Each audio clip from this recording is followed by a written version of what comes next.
Selamat datang di channel Pemuja Malam. Jangan lupa like, share, and subscribe ya. Terima kasih. Chapter 22 sudah tidak memiliki perasaan apapun. Tepat pukul 7, Theo sudah datang dan siap menjemput Devan. Hanya ada Belinda yang berdiri di teras mengantar kepergian Devan. Clarissa tak terlihat sejak semalam. Entah kemana perginya gadis itu, Belinda juga tak mau ambil pusing. Aku pulang dulu, pamit Devan seraya memeluk Belinda. Belinda hanya mematung dan tak membalas tapi juga tidak mengelak saat Devan memeluknya. Dingin dan cuek, itulah ekspresi Belinda saat ini. Aku akan mengantar Devan, bos. Theo ikut-ikutan berpamitan. Semua jadwalmu hari ini, sudah aku kirim ke ponselmu. Dika akan menggantikanku seharian ini. Ucap Theo lagi sedikit memberi penjelasan. Dika adalah nama dari sekretaris Belinda. Aku sudah biasa di kantor tanpamu, bahkan pernah lebih dari 3 hari. Jadi tak perlu lebay begitu. Belinda memutar bola matanya. Theo hanya terkekeh dan lanjut menuju ke mobil menyusul Devan yang sudah lebih dulu masuk ke mobil. Tak butuh waktu lama, dan mobil sudah meninggalkan kediaman Haley. Keluar dari pintu gerbang, dan melaju membelah jalanan menuju ke rumah orang tua Devan. Belinda menarik nafas sejenak sebelum akhirnya kembali masuk ke ruang untuk bersiap-siap. Belinda akan pergi ke kantor dan menyibukkan dirinya dengan pekerjaan setelah ini. Melupakan Devan dan mungkin tak akan pernah mengingatnya lagi. Untuk apa mengingat pria yang akan menjadi suami gadis lain, mencari penyakit saja. Perjalanan dari kota metropolitan menuju ke kampung Devan memakan waktu 4-5 jam. Devan dan Theo tak kehabisan bahan obrolan tentu saja. Dua pria itu sudah akrab bak saudara kembar selama 6 bulan terakhir. Jadi apapun bahan obrolan yang mereka bicarakan, pasti akan tetap nyambung dan cocok. Mobil Theo masuk ke sebuah gapura desa yang berdiri kokoh. Inilah kampung halaman yang sudah 6 bulan ini Devan tinggalkan. Devan memandang hamparan sawah di kiri dan kanan jalan yang tidak banyak perubahan. Hanya padi-padi yang mulai menguning yang mungkin siap dipanen tak lama lagi.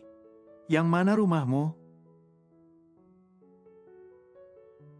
Tanya Theo masih fokus pada jalan sempit di depannya. Ini jalan masuk desa, sangat wajar jika hanya muat 2 mobil berpapasan. Dan Theo sengaja mengemudi dengan laju pelan karena kontur jalan yang bergelombang. Setelah kantor kelurahan, Devan menunjuk ke depan di mana ada bangunan dengan plakat kantor kepala desa. Theo mengangguk dan terus melajukan mobilnya ke arah yang ditunjuk Devan. Mobil Theo berhenti tepat di depan sebuah rumah kecil yang sederhana. "Ini rumahmu?" tanya Theo memastikan. "Ya, hanya sepersekian bagian dari rumah besarmu," jawab Devan sedikit terkekeh. "Ayo turun dan mampir sebentar," ucap Devan selanjutnya seraya menepuk punggung Theo. Theo mengangguk dan segera melepas sabuk pengamannya. Saat baru turun dari mobil, udara segar pedesaan langsung memenuhi paru-paru Theo. "Wow, pemandangannya keren, Dev," puji Theo seraya berdecak kagum. "Ayo masuk, Theo," ajak Devan sekali lagi yang sudah melangkah masuk ke halaman rumahnya. Theo segera mengekori Devan masih sambil mengedarkan pandangannya ke kanan dan kiri rumah Devan. Bu, panggil Devan seraya mengetuk pintu rumah yang memang sudah terbuka. Hal biasa jika sang ibu berada di rumah, pintu depan memang selalu dibiarkan terbuka. Dan jam-jam segini, sang bapak biasanya masih di sawah. Seorang wanita parubaya keluar dari arah dalam rumah dengan langkah tergopoh.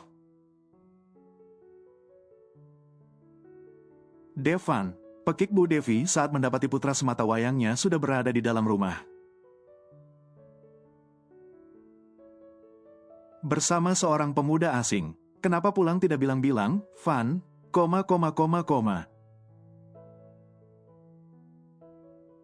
Tanya Bu Devi seraya memindai sang anak dari ujung kaki hingga ujung kepala. Sekedar memeriksa dan memastikan kalau Devan memang baik-baik saja. Mau memberi kejutan untuk ibu, jawab Devan cengengesan. Oh, ya, Bu, ini Theo, teman Devan. Devan mengenalkan Theo pada Bu Devi. Theo segera meraih tangan Bu Devi dan mencium punggung tangannya dengan taksim. Jadi kamu pulang diantar sama anak Theo? Tebak Bu Devi. Iya, Bu, Theo juga yang sudah banyak membantu Devan selama di kota. Jawab Devan mulai bercerita. Bapak belum pulang? Tanya Devan selanjutnya. Nanti sebentar lagi, biasanya pas makan siang. Jawab Bu Devi seraya tersenyum. Ayo masuk dan istirahat dulu. Ajak Bu Devi membimbing Theo dan Devan untuk masuk ke kamar dan beristirahat. Theo langsung pamit pulang hari itu juga, saat hari menjelang sore. Sepupu Belinda tersebut juga sempat berkenalan dan berbincang sebentar dengan Pak Lukman. Saat ini, langit sudah berubah menjadi hitam. Devan duduk termenung di kursi teras menatap hamparan sawah di depan rumahnya. Yang kini gelap gulita, hanya terdengar suara jangkrik dan binatang malam lain. Ponsel di saku Devan bergetar menandakan ada pesan masuk. Segera Devan membukanya. Mas, lagi sibuk ya? Udah 3 hari Mas Devan belum telepon Riana. Devan menghela nafas sejenak sebelum membahas pesan Riana. Devan bahkan belum memberitahu Riana kalau dirinya sudah pulang dan ada di kampung ini. Rencananya besok pagi Devan akan mengejutkan gadis itu.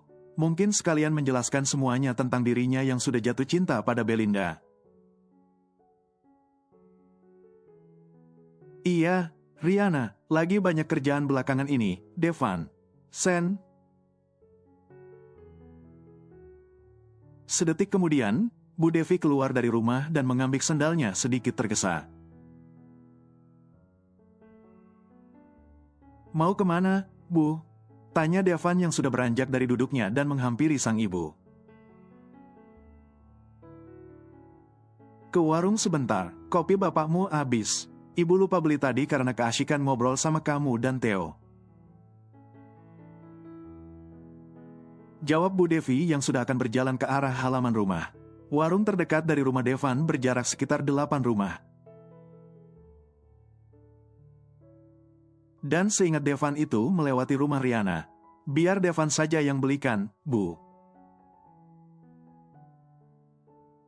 Ujar Devan mengambil uang yang ada di tangan Bu Devi. Van, tidak usah, kamu kan capek.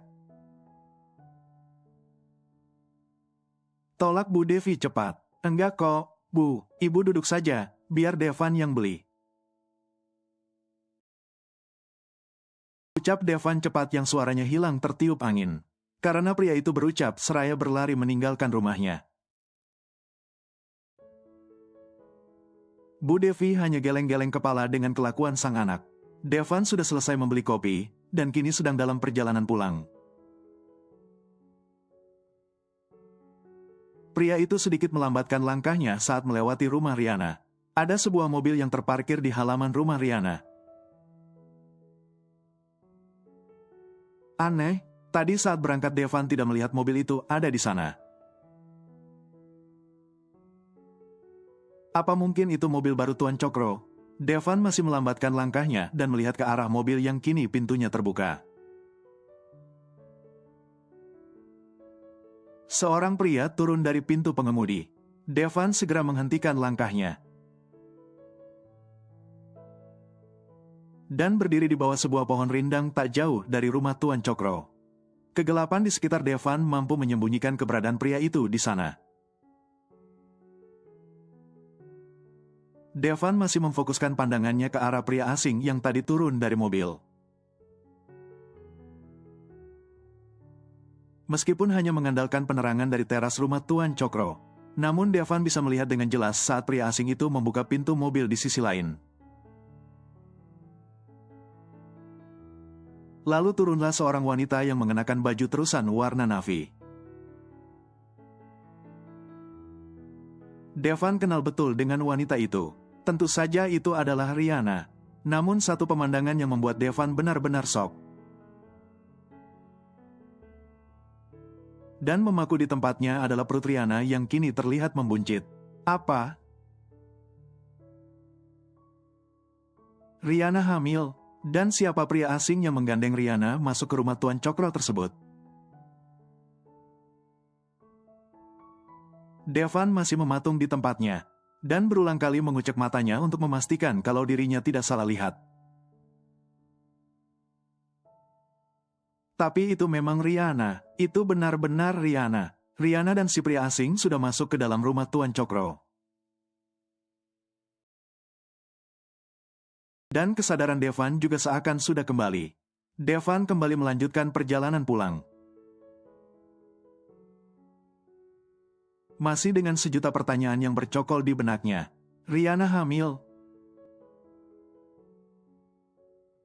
Apa Riana sudah menikah? Tapi kalau Riana belum menikah, bagaimana ceritanya dia bisa hamil?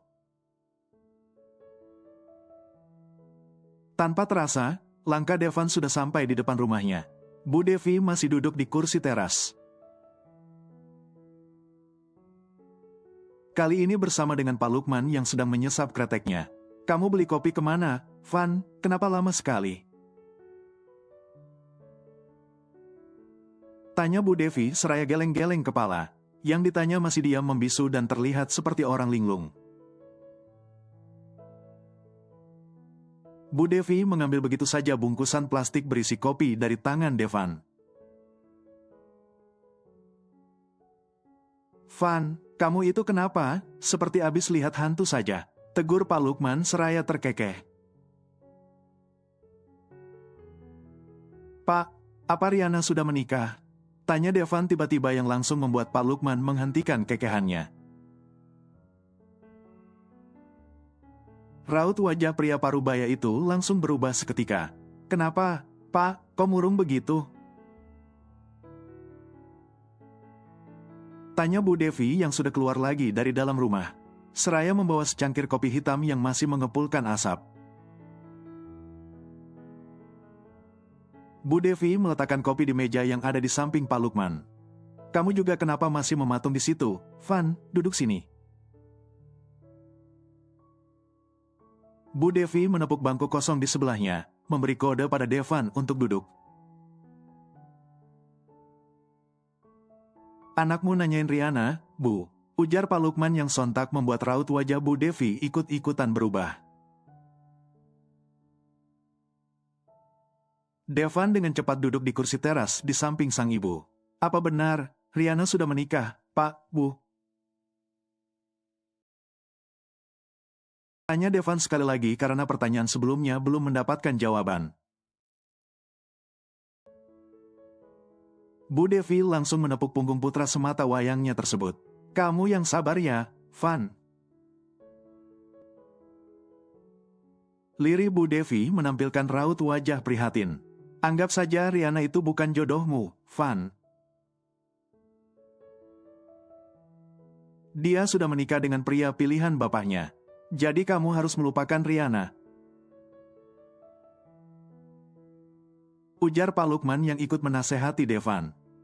Tapi sejak kapan Riana menikah, Pak? Tanya Devan masih antara percaya dan tidak percaya.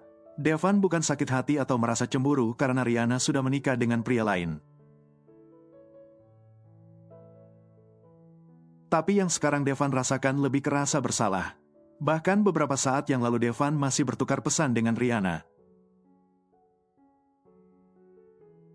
Jika Riana benar-benar sudah menikah dengan pria lain, itu artinya selama ini Devan sudah bertukar pesan dan berhubungan dengan istri orang. Ya, Tuhan, pria macam apa Devan ini? Pria pengganggu rumah tangga orang, atau seorang pria idaman lain?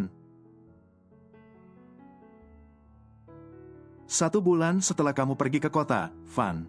Bukan Pak Lukman, melainkan Bu Devi yang menjawab pertanyaan Devan. Apa? Rasa bersalah kian menghimpit dada Devan. Saat itu keadaan benar-benar kacau. Tuan Cokro memergoki Ferry sudah ada di kamar Riana dan sedang meniduri Riana. Bu Devi mulai bercerita. Ferry? Devan mengernyitkan kedua alisnya. Seingat Devan anak tuan tanah yang hebdak dijodohkan Tuan Cokro dengan Riana juga bernama Ferry. Apa mereka Ferry yang sama? Anak tuan tanah yang hendak dijodohkan dengan Riana. Namanya Ferry. Timpal Pak Lukman menjawab kebingungan Devan. Ferry rupanya sudah lama menyukai Riana. Tapi karena Riana terus menolak Ferry, pemuda itu nekat masuk ke kamar Riana dan memperkosa Riana. Imbu Bu Devi lagi. Tuan Cokro memergoki Ferry saat sudah selesai melakukan perbuatan bejatnya. Jadi akhirnya Riana dan Ferry dinikahkan demi menutupi aib. Mereka memang rencananya akan dijodohkan. Jadi banyak warga menduga kalau kejadian malam itu sebenarnya hanyalah settingan dari Tuan Cokro. Agar Riana setuju menikah dengan Ferry, dan Tuan Cokro tak perlu memenuhi janjinya padamu. Pungkas Pak Lukman tersenyum kecut. Pak Cokro pasti merasa gengsi jika harus menerima kamu sebagai menantunya. Meskipun kamu sudah berhasil, tapi tetap saja di mata Tuan Cokro kita ini tidak sederajat dengannya. Imbu Bu Devi mengusap-usap punggung Devan. Tapi kenapa Bapak dan Ibu tidak menceritakan ini pada Devan? Tanya Devan penuh sesal. Andai Devan tahu lebih awal. Devan pasti bisa menjelaskan semuanya pada Belinda. Dan dirinya tak perlu berpisah dari Belinda. Devan jadi merindukan Nona Direktur itu. Padahal baru 1 hari mereka berpisah. Tapi rasa rindu di hati Devan rasanya sudah setinggi Gunung Fuji. Kami hanya tak mau kamu kepikiran, Van. Kami pikir kamu juga pasti sudah peka saat Riana tak lagi menghubungimu selama berbulan-bulan. Tutur Bu Devi mengungkapkan alasannya. Riana masih menghubungi Devan beberapa bulan terakhir, Bu. Bantah Devan cepat. Bahkan 1 jam yang lalu, Riana masih mengirimi Devan pesan. Imbu Devan lagi. Apa? Dasar wanita gemblung. Umpat Bu Devi geram. Bu. Tegur Pak Lukman karena mendengar istrinya yang berkata kasar. Ibu kesal sama Riana itu, Pak. Sangga Bu Devi membela diri. Sudah punya suami dan hamil besar, kok ya masih gangguin laki-laki lain. Nanti kalau suaminya atau Pak Cokro ngamuk, kan Devan juga yang kena. Padahal yang ganjen Riana. Imbu Bu Devi lagi semakin kesal. Devan tersenyum tipis melihat sang ibu yang mengomel. Sekali lagi, Devan kembali ingat pada Belinda yang juga hobi mengomel. Astaga! Kenapa pikiran Devan tak bisa lepas dari nona direktur galak itu? Kamu kenapa malah senyum-senyum sendiri, Van?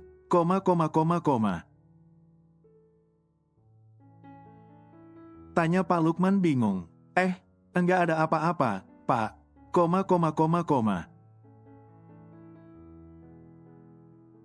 Devan menggaruk kepalanya yang tak gatal. Pokoknya kamu jangan dekat-dekat sama Riana lagi. Ujar Bu Devi memperingatkan Devan. Nggak usah balas pesannya juga. Nggak usah cari masalah pokoknya. Imbu Bu Devi lagi dengan nada tegas. Devan harus menyelesaikan masalah Devan sama Riana, Bu. Devan hanya ingin tahu, kenapa Riana masih intens menghubungi Devan padahal dia sudah punya suami. Devan bersikeras. Udah, nggak usah, Van. Jangan cari penyakit. Bu Devi memperingatkan sekali lagi. Bu. Pak Lukman berusaha menengahi perdebatan antara istri dan anaknya. Devan itu sudah dewasa, Bu. Biarkan Devan menyelesaikan masalahnya dengan Riana. Devan juga pasti tahu mana yang baik dan tidak untuknya. Nasihat Pak Lukman bijak. Devan juga sudah tidak memiliki perasaan apapun pada Riana, Bu. Jadi ibu jangan khawatir begitu. Timpal Devan berusaha meyakinkan Bu Devi. Bu Devi bersedekap seraya mendengus. Ya udah, terserah kamu. Yang penting jangan cari penyakit. Dan jangan lagi menjalin hubungan apapun dengan Riana. Pesan Bu Devi sebelum berlalu masuk ke dalam rumah. Iya, Bu. Jawab Devan yang sepertinya tidak didengar oleh Bu Devi.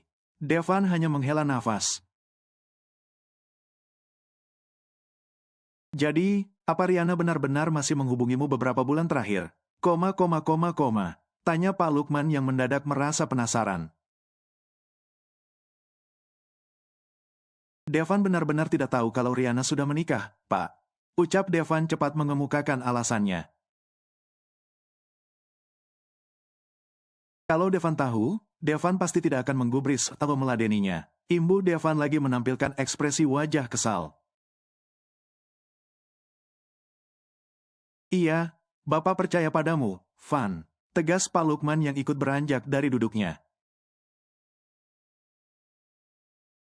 Seraya menenteng cangkir koponya dan masuk ke dalam rumah menyusul sang istri. Devan mengeluarkan ponselnya dari dalam saku. Ada pesan baru lagi dari Riana. Mas, sudah tidur, Riana. Belum, Devan. Riana telepon? Ya, Riana. Kamu lagi di mana, Riana, Devan? Lagi di rumah. Memangnya di mana lagi, Riana? Tapi ngomong-ngomong, Mas lagi capek. Teleponnya besok aja bagaimana, Devan? Ya udah gak apa-apa, Riana. Mas boleh minta foto kamu nggak? Tapi yang full badan, Devan. Hah, mau buat apa, Mas, Riana? Ya nggak buat apa-apa, sih. Cuma penasaran aja. Kamu sekarang nambah gemuk atau nambah kurus? Jadi nanti pas Mas pulang nggak terkejut. Lihat kamu yang mungkin aja udah nambah gemuk sekarang, Devan. Cukup lama, Devan menunggu balas dari Riana. Aneh sekali. Memangnya kapan Mas Devan mau pulang? Riana masih kayak dulu, kok. Gak nambah gemuk ataupun kurus, Riana. Mana fotonya? Aku mau lihat, Devan. Besok aja, ya. Kalau foto malam-malam suka gelap gambarnya. Kan Mas tahu sendiri kamera ponsel Riana jelek, Riana. Gitu. Ya, baiklah. Udah malam kamu istirahat, ya, Devan. Siap, Mas Devan istirahat juga ya. Muah, Riana. Devan mengernyit setelah membaca pesan terakhir Riana di kalimat terakhir. Buru-buru Devan menghapusnya dengan sejuta rasa bersalah menggelayut di dadanya. Devan tidak membalas lagi pesan Riana dan memilih untuk mematikan saja ponselnya. Jelas sudah kalau Riana memang menutupi sesuatu dari Devan. Wanita itu benar-benar pandai berbohong sekarang. Suasana pagi ini cukup berkabut di desa Devan. Sang surya masih malu-malu untuk menampakkan sinarnya. Devan merapatkan jaket yang ia kenakan, dan mengenakan hoodie-nya di kepala. Pria itu keluar dari halaman rumah seraya berlari-lari kecil. Devan akan berkeliling desa seraya berolahraga. Dan mungkin mencari kesempatan untuk menemui Riana. Dan minta penjelasan tentang semua kebohongan yang sudah dilakukan oleh wanita itu. Devan melewati depan rumah Tuan Cokro. Mobil yang semalam masih terparkir di halaman, namun suasana rumah sepi.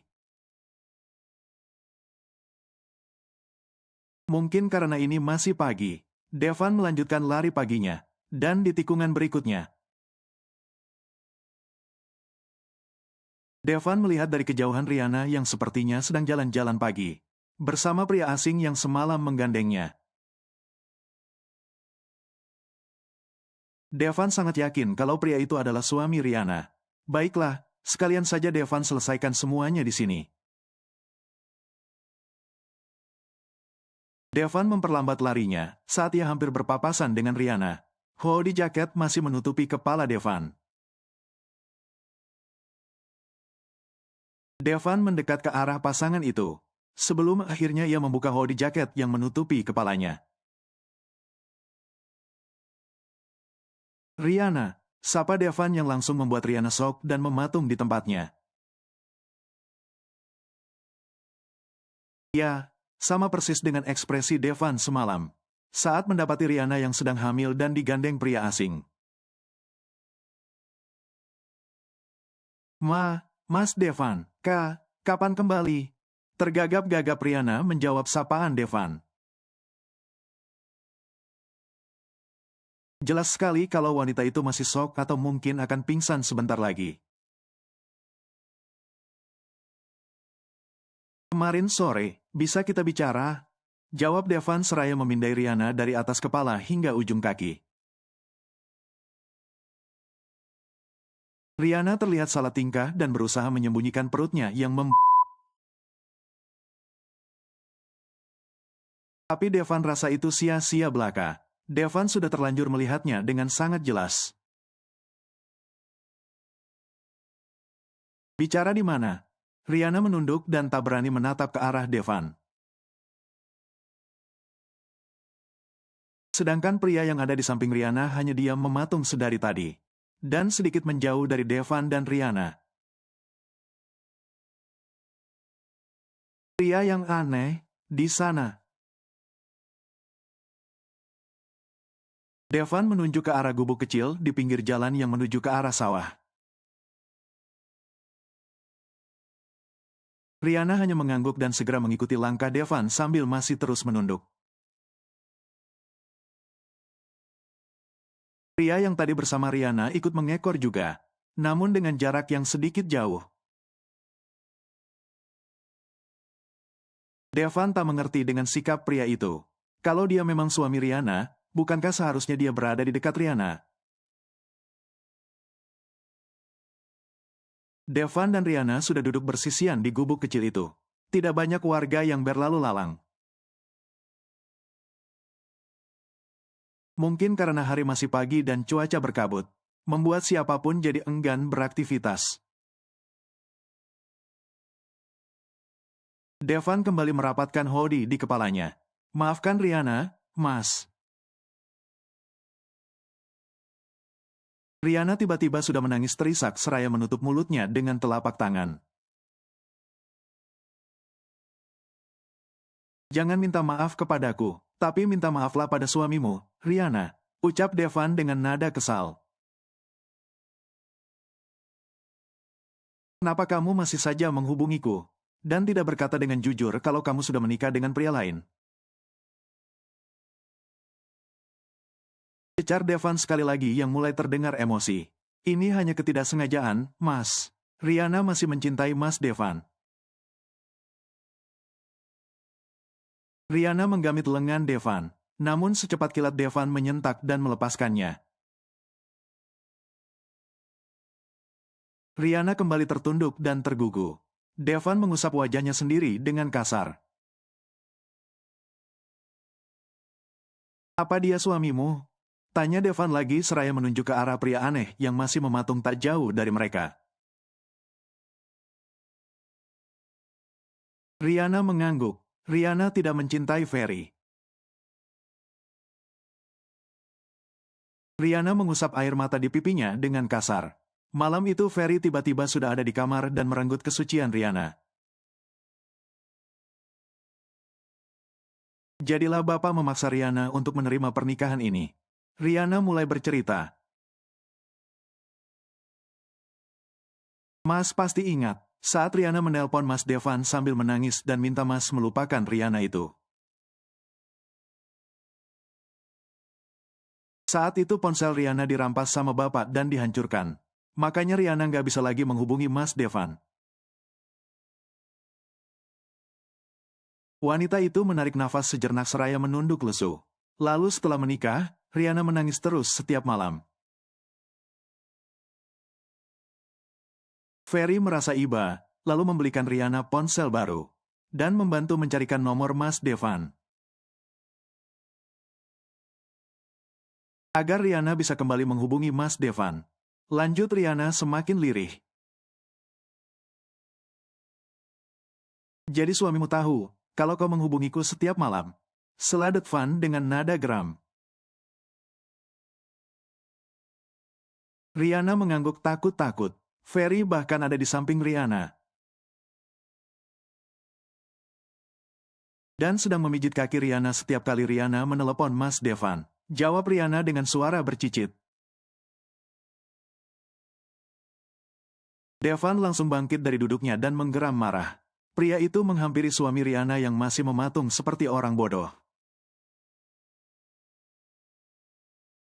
Dan menyeretnya agar duduk di samping Riana. Apa kau tidak bisa lebih bodoh lagi?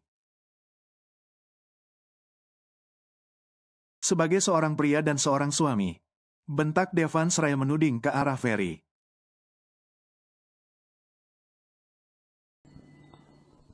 Bersambung.